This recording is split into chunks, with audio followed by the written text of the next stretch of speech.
नमस्ते बच्चों, कक्षा 7 की गणित की क्लास में आज आपका फिर से स्वागत है। बच्चों, हमने प्रश्नावली 1 के सभी एक्सरसाइज को हल कर लिया है पीछे कुछ वीडियोज में। अगर आपने वो वीडियो नहीं देखे हैं तो उनका लिंक आई बटन और डिस्क्रिप्शन में दिया हुआ है, वहाँ जाकर के आप उन वीडियोज़ को देख सकते हैं।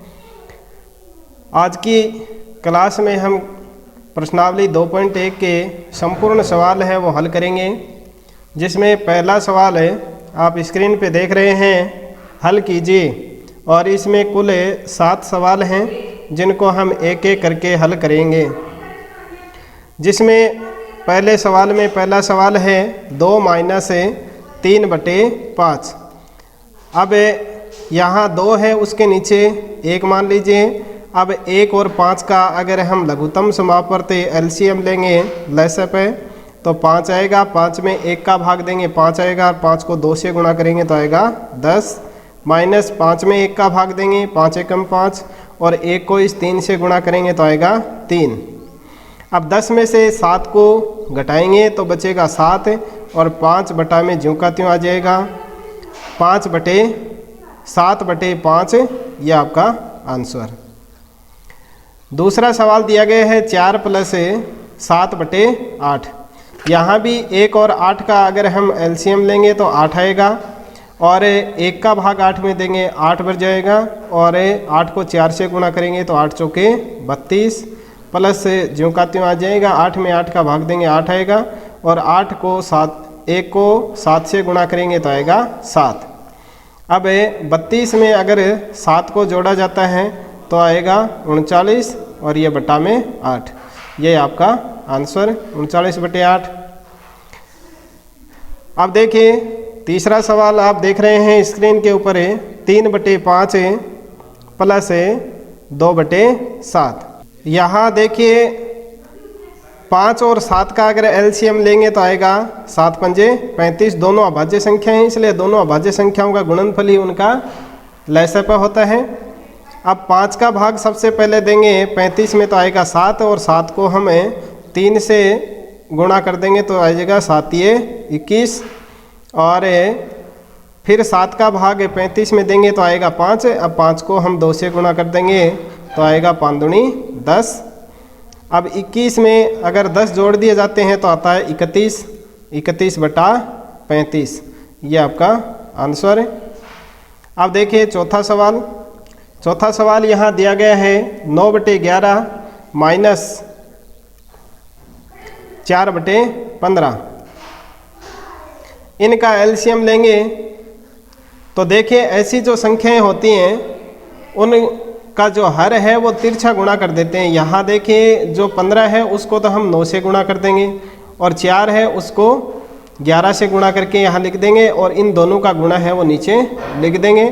तो 15 एकम 15 असल की 1, 15 एकम 15, और 1 कितना आएगा 16। तो 165 इनका एलसीएम आएगा। अब जैसे ही हम 11 का भाग इसे 165 में देंगे तो आएगा 15, और 15 को 9 से गुणा करेंगे तो आएगा 15 × 9 = 135, माइनस ज्यों का त्यों आ जाएगा। अब 15 का भाग इसमें देंगे तो आएगा 11, और 11 को हम 4 से गुणा कर देंगे तो आएगा 11 चौके 44।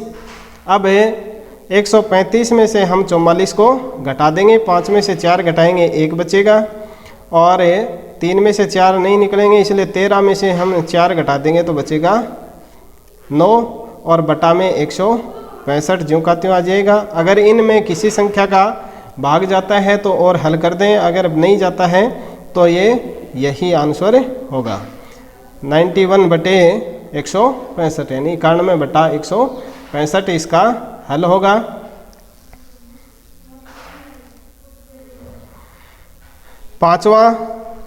पांचवा सवाल दिया गया है 7/10 + 2/5 + 3/2। यहाँ आप ऊपर देख रहे हैं सवाल को, दोबारा हमने यहाँ नोट कर लिया। अब इन तीनों का लघुत्तम लेंगे। इन ऊपर वाले जो सवाल थे उसमें तो 2-2 संख्याएं थी, इसमें 3 संख्याएं हैं, तो 10 है 5 और 2, इन तीनों का एलसीएम लेंगे तो आएगा 10। यानी एलसीएम एक ऐसी संख्या होती है जो ऊपर दी गई संख्याएं हैं उनका प्रत्येक का भाग इसमें जाए। तो 10 है, उसमें 10 का भी जाता है, 5 का भी जाता है और 2 का भी जाता है। तो ऐसी ही संख्या हमें यहाँ लेनी है एलसीएम के रूप में। 10 में 10 का भाग देंगे तो आएगा 7, प्लस 5 का भाग देंगे 2 में 10 में तो आएगा 2, और 2 को 2 से गुणा कर देंगे 4, प्लस 2 का भाग 10 में देंगे 5 आएगा, और 5 को 3 से गुणा कर देंगे तो आएगा 5 तिये 15। अब इन सब का योग कर देंगे, 7 और 4 11, 11 और 15 हो जाएगा 26/10। अब देखिए 2 का जो पाड़ा है उससे ये दोनों संख्याएं हैं वो डिवाइड हो रही हैं। 2 का भाग इसमें देंगे आएगा 13 दूनी 26 और 2 पंजे 10 यानी 13/5 इसका आंसर हो जाएगा। अब देखिए छठा सवाल,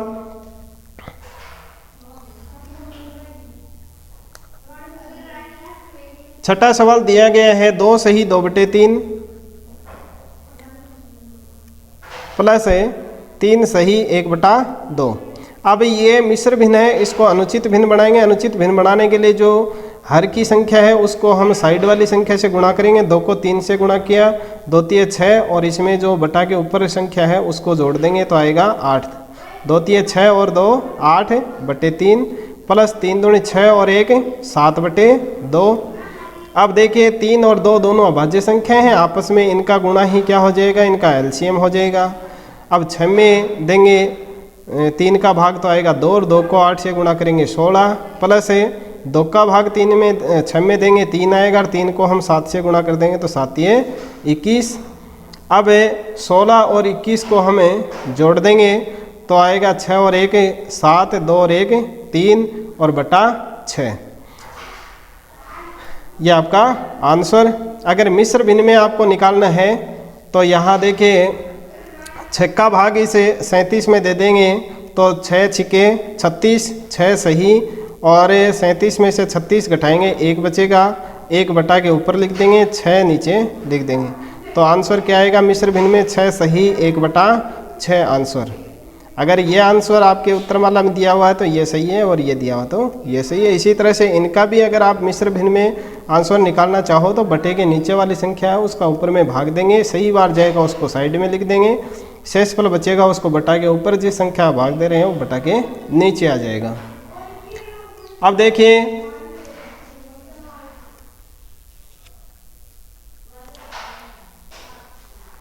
इसी में आपका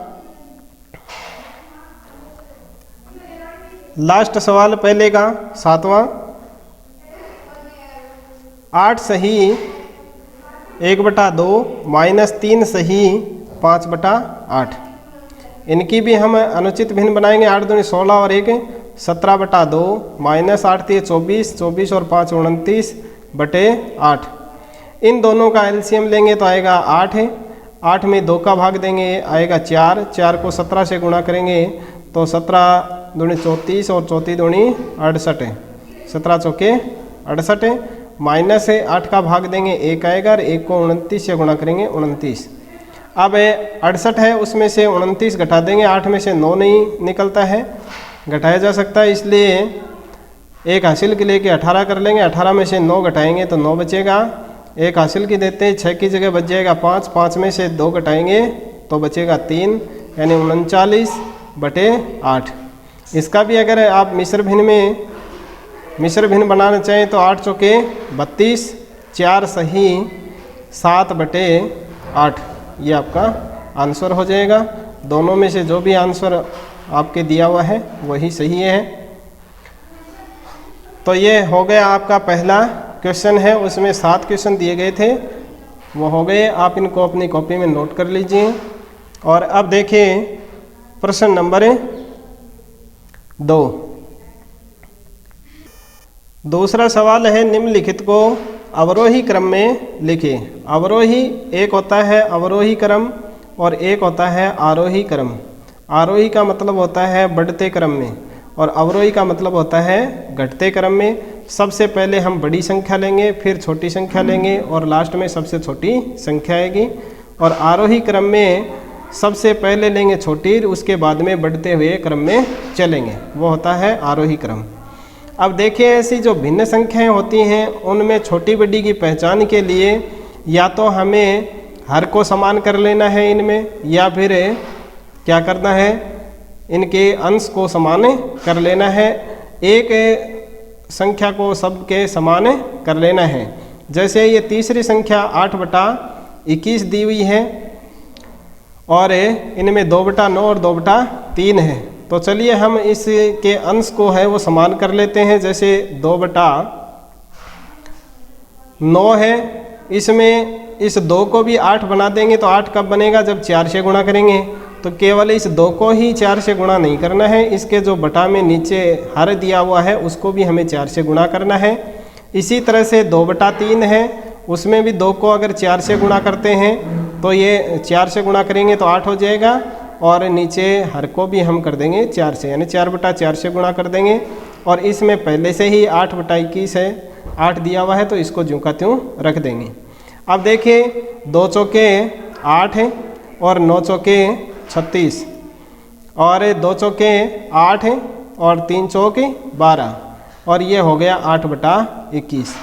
अब देखिए अंश वाली संख्याएं हैं वो तो इसमें क्या हो गई, समान हो गई, और नीचे हर वाली संख्याएं हैं वो भिन्न भिन्न हैं। तो अब हमें यहाँ छोटी बड़ी का कैसे पता लगाना है, तो छोटी बड़ी का पता लगाने के लिए अगर किसी भी भिन्न संख्याओं में अंश की संख्या यदि समान है और हर की संख्या अलग अलग है तो हर में जो बड़ी संख्या है वो छोटी होगी। तो यानी ये जो 8/36 है वो सबसे छोटी है, और जो सबसे छोटी है वो सबसे बड़ी है। यानी 12 है वो सबसे छोटी है यहाँ संख्या, लेकिन वो सबसे बड़ी है। अब हमें क्या लिखना है, अवरोही क्रम में लिखना है, घटते क्रम में लिखना है। तो सबसे बड़ी संख्या लेनी है, तो इनमें देखना है कि सबसे छोटी संख्या है वो सबसे बड़ी है। तो 8/12 है वो सबसे बड़ी है, और उसके बाद में इससे बड़ी कौन सी है, 21 है, तो ये 2 नंबर पे आएगी 8/21। और जो सबसे बड़ी संख्या दे रखी है वो सबसे छोटी है, यानी 8/36। अब इनकी जो वास्तविक भिन्न है वो हम यहाँ लिख देंगे। 8/12 कौन सी की आई थी, 2/3, तो 2/3 है वो सबसे बड़ी है, और उससे छोटी कौन सी है फिर अवरोही क्रम में, यानी यहाँ चलना है अवरोही क्रम में बड़े से छोटे की तरफ। बड़े से किस तरफ चलना है, छोटे से छोटे की तरफ चलना है, यानी सबसे पहले बड़ी संख्या रखनी है, तो 2/3 हो गई। अब इससे छोटी कौन सी हो जाएगी, 8/21, तो 8/21 है, 8/21 ही थी, और उससे सबसे छोटी संख्या कौन सी थी, 2/9 थी। तो ये आपका आंसर हो गया। इसी तरह से आपको ये सवाल है वो भी कर लेना है। यहाँ भी देखिए इनके एक संख्या को हमें बराबर करना है, चाहे तो आप अंश को कर लीजिए चाहे हर को कर लीजिए। चलिए इसका भी हर है वो समान कर लेते हैं। यहाँ देखिए ये तीनों अभाज्य संख्याएं 1, 3 और 7। अब 7 ये 21 होता है, तो सबका हर है वो 21 कर लेते हैं हम, अंश है वो सबका समान कर लेते हैं 21। तो 1/5 है उसको हम गुणा कर देंगे 21/21 से, और 3/7 है उसको हम गुणा कर देंगे 7/7 से। 7 21 हो जाएगा, इसमें 21 एकम 21 हुआ था, और 7/10 है उसको हम गुणा कर देंगे 3/3 से। अब देखिए 21 को 1 से गुणा करेंगे 21 आएगा, और 21 पंजे 110, 7 ये 21 और 7 7 49, और 7 ये 21 और 10 ये 30। अब देखिए इसका अंश है वो बराबर हो गया। अब यहाँ नीचे देखना है कि जो सबसे बड़ी संख्या है वो सबसे छोटी है, और जो सबसे छोटी है नीचे वो सबसे बड़ी है। तो हमें सबसे पहले बड़ी लिखनी है, तो इसमें देखिए छोटी संख्या 30 है, तो ये संख्या है वो सबसे बड़ी हो जाएगी 21/30, और इससे बड़ी बाद में ये है 21/49 है, जो इस 21/10 से छोटी है, यानी ये बड़ी है। इनमें ये निशान लगा देना जिससे आपको पता चल जाए ये बड़ी है और ये छोटी है, और इससे ये बड़ी है और ये छोटी है। यहाँ भी आप इस तरह के निशान आप इनको आरोही क्रम में लिखने के लिए लगा सकते हैं। अब ये बड़ी है किससे, 21/110 से। अब इनकी वास्तविक संख्याएं लिख देते हैं जो ऊपर भिन्न में दी हुई गई हैं सवाल में।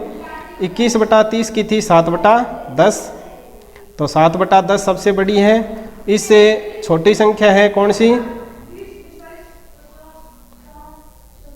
21/49 जो 3/7 की थी, 3/7, और इससे छोटी है कौन सी, 21/110, तो 21/110 आया था 1/5 का। तो ये आपका आंसर हो गया। तो 2 का सवाल इस तरह से आप हल कर सकते हैं। प्रश्न नंबर 3 देखिए, एक जादुई वर्ग में प्रत्येक पंक्ति, प्रत्येक स्तंभ एवं प्रत्येक विकर्ण की संख्याओं का योग समान होता है, क्या यह एक जादुई वर्ग है। देखिए एक वर्ग दिया गया है, इसमें इस प्रत्येक पंक्ति को जोड़ेंगे ऐसे, और ये प्रत्येक स्तंभ है इसको जोड़ेंगे, या विकिरण को यानी तिरछा जोड़ेंगे, तो योग है वो एक समान आता है। तो इसकी हम जांच करते हैं। पहली पंक्ति का योग है वो आपके सवाल में यहाँ करके दिया हुआ है, 4 + 11, 9 + 11, 2 + 11, और इनको जोड़ते हैं तो हमारे पास कितना आता है। देखिए नीचे 11 11 दिया हुआ है तो बटा में तो 11 आ जाएगा, और ऊपर वाली जो संख्याएं हैं उनको हम आपस में जोड़ देंगे। 4 और 9 हो गया 13, 13 में 2 जोड़ेंगे तो हो जाएगा 15। तो पहली पंक्ति है उसका योग हमारे पास आ गया 15/11। अब देखिए इसी तरह से दूसरी का योग भी करके देखते हैं। नीचे बटा में तो 11 ही आ जाएगा, और 3 और 5 8, 8 में 7 जोड़ेंगे तो 15। इसी तरह से तीसरी पंक्ति का योग करेंगे, बटा में 11, 8 और 1 9, 9 और 6 15। देखिए पंक्तियों का योग हमारे पास है 15/11 आ रहा है। इसी तरह से प्रत्येक स्तंभ है इसका भी हम योग करते हैं। देखिए यहाँ बटा में 11 आ जाएगा, सबके नीचे 11 है तो 4 और 3 7, और 7 में 8 जोड़ेंगे तो होता है 15। इसी तरह से दूसरा स्तंभ है उसमें बटा में 11, 9 में 5 जोड़ेंगे 14, 14 में 1 जोड़ेंगे 15/11। इसी तरह से तीसरा स्तंभ है इसका योग करेंगे बटा में 11, 2 और 7 9, और 9 और 6 कितने हो गए 15 हो गए। तो ये देखिए स्तंभों का योग है वो भी 15/11 ही आ रहे हैं।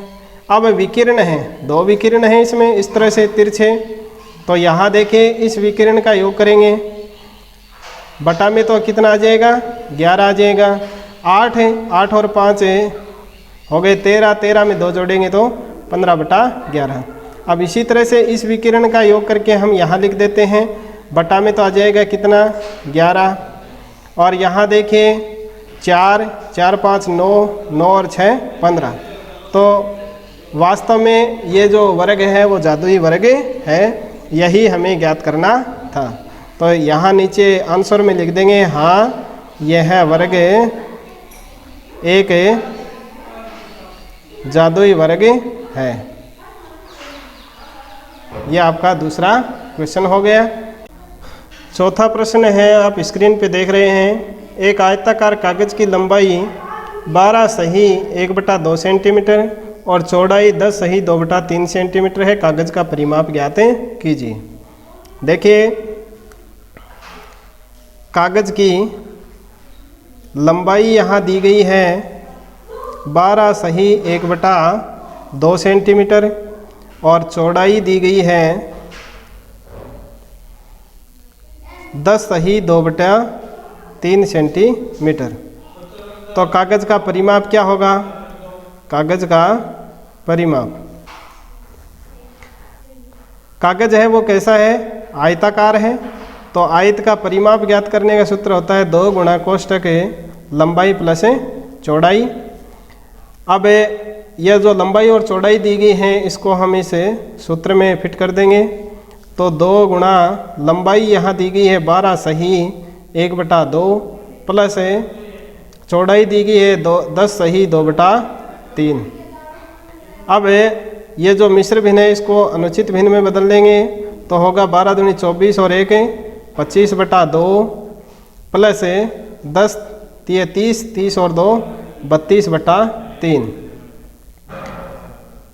अब देखिए यहाँ इनको एलसीएम लेकर के सरल कर लीजिए, या मैं आपको एक सीधा तरीका बता देता हूँ।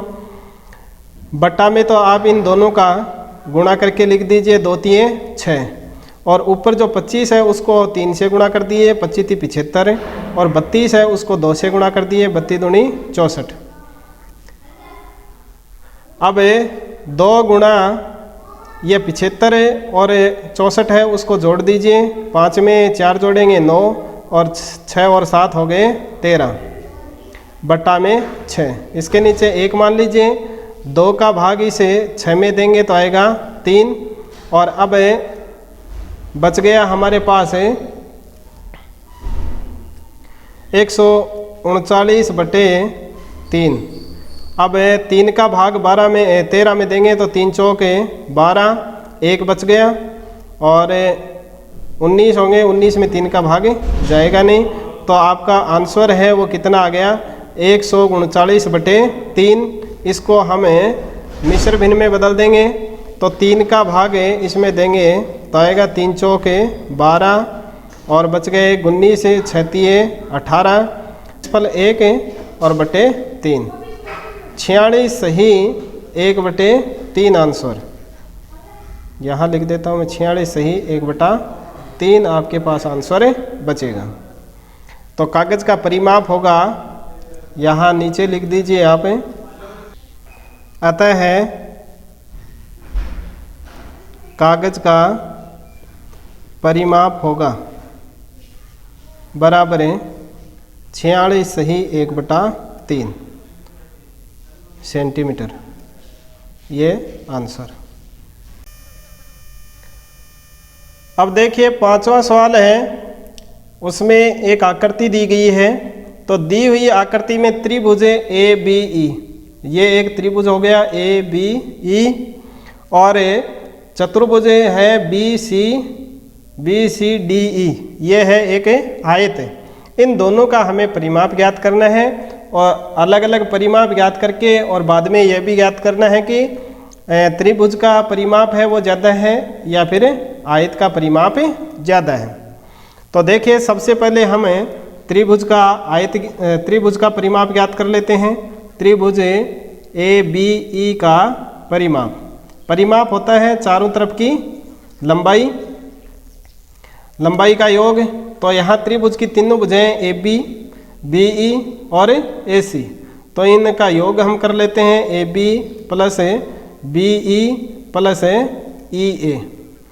तो ए बी की लंबाई यहाँ दी गई है 5/2 सेंटीमीटर और बी ई की लंबाई 2 सही 3/4 सेंटीमीटर और प्लस ई ए की लंबाई है 3 सही 3/5 सेंटीमीटर।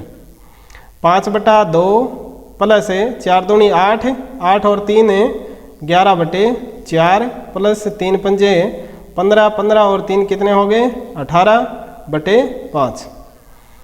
अब हम इनका एलसीएम ले लेंगे।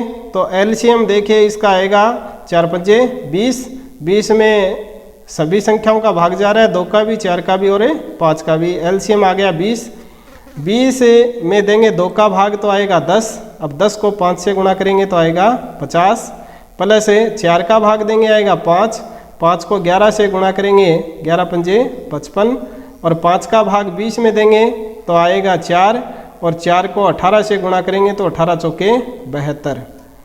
अब देखें इनका योग कर लीजिए। 50 और 55 105, 105 और 72 हो गया 177/20। इस त्रिभुज का परिमाप। अब यहाँ इसकी मिश्र भिन्न बना लीजिए। 20 का भाग देंगे तो 20 छिक्के 120, 20 आता 140, 20 8 160 और 177 में 160 घटाएंगे तो बचेगा 17/20 सेंटीमीटर। तो ये हो गया त्रिभुज का परिमाप है 8 सही 17/20 सेंटीमीटर। अब देखिए इसमें जो दूसरी आकृति है उसका परिमाप है। दूसरी आकृति है वो आयत है। तो आयत बी सी डी ई का परिमाप। आयत का परिमाप होता है 2 कोष्ठक लंबाई प्लस चौड़ाई। लंबाई और चौड़ाई का योग करके उसको 2 से गुणा कर देंगे। यहाँ 2 गुणा लंबाई कितनी दी गई है इसमें, जो त्रिभुज का नीचे का आधार है वो इसकी लंबाई है 2 सही 3/4 प्लस इसकी ऊंचाई दी गई है चौड़ाई जिसको कहते हैं 7/6 सेंटीमीटर। अब देखिए 2 गुणा इसकी अनुचित भिन्न बना लीजिए। 4 दूनी 8, 8 और 3 हो गए 11/4 प्लस 7/6। अब 4 और 6 का हम लेंगे एलसीएम। इसका एलसीएम आएगा 12। 12 में 6 का भाग भी जाता है और 3 का भी जाता है, तो नीचे आ गया 12। अब इनको तिरछा गुणा कर दीजिए। 11 को 6 से गुणा करके लिख दीजिए, 4 को 7 से गुणा करके लिख दीजिए। तो 11 छिके 66 और प्लस 7 चौके 28 बराबर है 2 ज्यों का त्यों आ जाएगा। और 66 और 28 को जोड़ देंगे तो आएगा 8 है और 6 कितना हो गया 14। असल की 1 है, 6 और 2 8 और 8 और 1 9 और बटे 12। 2 का भाग इसमें दे देंगे 12 में, 2 एकम 2 और 2 छिके 12, 6 आ गया। अब 6 का भाग अगर इसमें जाता है तो दे दीजिए, वरना यही इसका आंसर हो जाएगा। 6 का भाग नहीं जाता है 94 में, तो 94/6। अब इसकी मिश्र भिन्न बना लेंगे तो 6 एकम 6 बचेंगे 3, 34 हो गए, 6 पंजे 30 और 4/6। 4/6 को और सरल कर लेंगे तो आएगा 15 सही। 2 2 का भाग देंगे, 2 दूनी 4 और 2 तिये 6 सेंटीमीटर। ये होगा आपके आयत का परिमाप। एक आंसर आपके पास में आया 8 सही 17/20 आंसर जो पहली आकृति त्रिभुज थी उसका परिमाप। दूसरा आ गया आपके पास में आयत का परिमाप 15 सही 2/3 आंसर। अब दूसरा प्रश्न इसमें यह और पूछा गया है कि किसका परिमाप ज़्यादा है। देखिए यहाँ 8 सही आ रहे हैं, सही वाले को देख लीजिए, जो बटा वाली संख्या है भिन्न संख्या उसको छोड़ दीजिए। इसमें त्रिभुज में 8 आ रहे हैं और आयत में 15 आ रहे हैं, तो यहाँ लिख देंगे अतः है आयत का परिमाप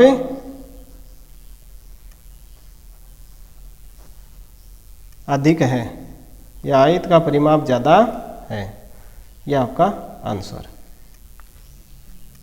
इस वीडियो में हमें 2.1 के सभी सवाल देखने वाले हैं। वीडियो कुछ लंबा हो सकता है लेकिन आपको अच्छी तरह से इनको समझना है। छठा प्रश्न आप स्क्रीन के ऊपर देख रहे हैं कि सलील एक तस्वीर को किसी फ्रेम में जड़ना चाहता है। तस्वीर यह मान लिया कि एक तस्वीर की एक फ्रेम है।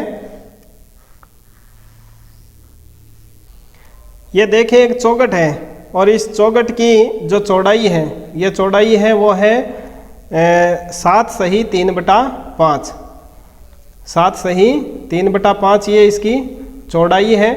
लेकिन जो तस्वीर है उसकी चौड़ाई है 7 सही 3/10, यानी ये इससे कम है, इस चौड़ाई की पूरी नहीं है। उस तस्वीर की चौड़ाई है 7 सही 3/10, तो इसमें से कितनी काट छांट करनी पड़ेगी चौड़ाई में वो हमें ज्ञात करनी है। तो चलिए इसको हमें हल कर लेते हैं। यहाँ देखिए चौखट, चौखट कहते हैं फ्रेम, फ्रेम की चौड़ाई है बराबर 7 सही 3/5 सेंटीमीटर। ये चौखट की चौड़ाई है और तस्वीर की चौड़ाई कितनी है वो हम लिख लेंगे। तस्वीर की चौड़ाई यानी जो फोटो इस फ्रेम में लगानी है उसकी चौड़ाई है 7 सही 3/10। तो कितनी काट छांट करनी पड़ेगी, यानी इस फ्रेम की चौड़ाई में से तस्वीर की चौड़ाई को घटा देंगे तो काट छांट करनी पड़ेगी, वो आ जाएगी। यहाँ देखिए 7 सही 3/5 है, इसमें से माइनस कर देंगे 7 सही 3/10। अनुचित भिन्न बनाएंगे, 7 पंजे 35 और 3 38/5 माइनस 10 7 70, 70 और 3 73/10। दोनों का एलसीएम लेंगे तो हमारे पास आएगा 10। अब 10 में देंगे 5 का भाग तो 2 आएगा, 2 को 38 से गुणा कर देंगे तो 38 दूनी 76 माइनस 10 में 10 का भाग देंगे 1 आएगा, 1 को हम 73 से गुणा करेंगे तो 73 के 73। अब 76 में 73 घटा देंगे तो बचेगा कितना 3/10, यानी उस फ्रेम की चौड़ाई है उसमें हमें 3/10 सेंटीमीटर की काट छांट करनी पड़ेगी। यह आपका आंसर है। फ्रेम तस्वीर से 3/10 सेंटीमीटर ज़्यादा है जिसको हमें काटना पड़ेगा। ये आंसर। 7 का प्रश्न दिया हुआ है, रितु ने एक सेव का 3/5 भाग खाया और शेष सेव उसके भाई सोमू ने खाया। सेव का कितना भाग सोमू ने खाया, किसका हिस्सा ज़्यादा था, कितना ज़्यादा था, यह भी हमें ज्ञात करना है। तो इसमें मान लिया, माना सेव है x, पूरी सेव है वो x है, और उसमें से एक है रितु और दूसरा है सोमू, उसका भाई है सोमू। तो रितु है, रितु ने उस सेव का भाग खा लिया, कितना, x जो सेव थी उसका 3/5 भाग खा लिया।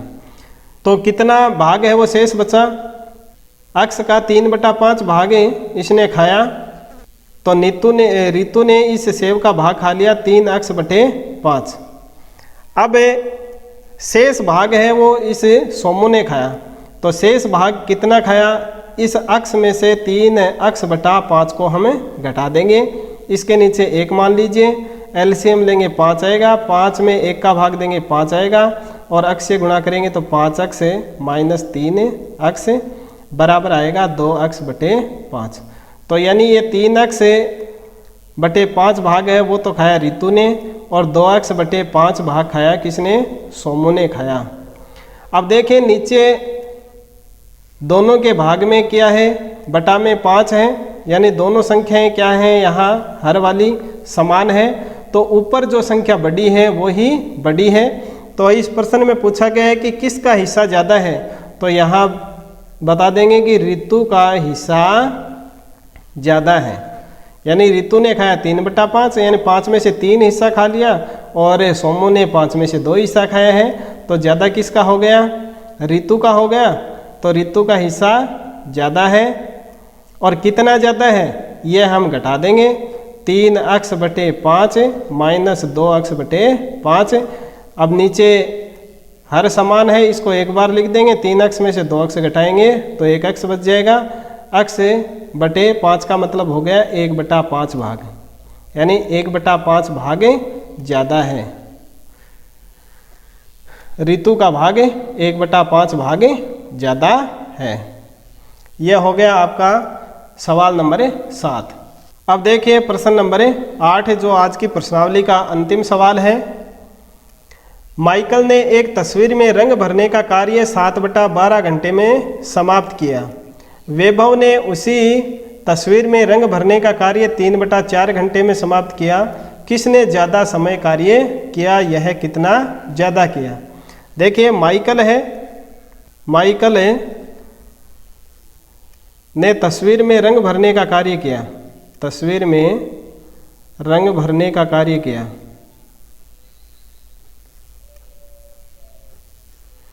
बराबर है 7/12 घंटे में। और इसी कार्य को वैभव ने किया।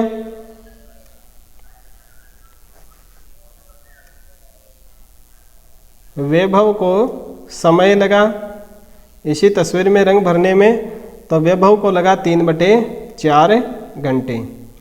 अब इसमें पूछा गया है कि किसने ज़्यादा कार्य किया, तो इनको घटा देंगे। 7/12 है, उसमें से हम 3/4 को घटा देंगे। किसका कार्य है वो ज़्यादा होगा, यानी माइकल लिख लेते हैं एक तरफ और एक तरफ लिख देते हैं वैभव। तो ये माइकल है, उसने तो किया 7/12 और वैभव ने किया 3/4। तो यहाँ इसका 12 भाग है, इसका भी 12 कर लेंगे, तो इसके लिए हमें 3 से गुणा करना होगा, तो अंश को भी हम 3 से गुणा कर देंगे। तो देखिए 7/12 और इसका भी हो गया 3 × 9 और 4 × 12, यानी इसने किया 12 में से 7वां भाग, इसने किया 12 में से 9वां भाग। तो ज़्यादा समय किसको लगा, ज़्यादा समय इस वैभव को लगा। यानी ये 12 घंटे में, ऐसे मान लीजिए कि कुल कार्य है वो 12 घंटे करना था, 12 घंटे में इसको तो लगे 9 घंटे, इसको लगे 7 घंटे। तो माइकल को तो कम समय लगा और ज़्यादा किसको लगा, वैभव को लगा। तो किसने ज़्यादा समय कार्य किया, तो यहाँ लिख देंगे अतः है वैभव ने ज़्यादा समय कार्य किया, और कितना किया वो हम घटा देंगे इसमें से। 9/12 माइनस 7/12, तो 12 समान है इसलिए 12 को ज्यों का त्यों लिख देंगे और 9 में से 7 को घटा देंगे तो आ जाएगा 2। अब इनको 1 से 2 के पहाड़े से डिवाइड कर देंगे तो 1/6 आ जाएगा। 1/6 घंटे, तो घंटे की या तो लिख दीजिए 1/6 घंटा, या फिर इसको 60 से गुणा कर दीजिए, गुणा 60 है तो वो आ जाएगी मिनट। 6 का भाग देंगे तो 10 आएगा, 10 को 1 से गुणा करेंगे तो आ जाएगा 10 मिनट, यानी वैभव ने 10 मिनट ज़्यादा कार्य किया। यह आपका प्रश्न नंबर 8 है, और इसी के साथ में आपकी प्रश्नावली 2.1 है वो समाप्त होती है। वीडियो को लाइक करें, अपने अन्य साथी जो कक्षा 7 में पढ़ रहे हैं उनको भी ये वीडियो शेयर करें, और चैनल पर यदि नए हैं तो चैनल को सब्सक्राइब करना ना भूलें। मिलते हैं अगली प्रश्नावली के सवाल लेकर के अगली क्लास में। Thank you.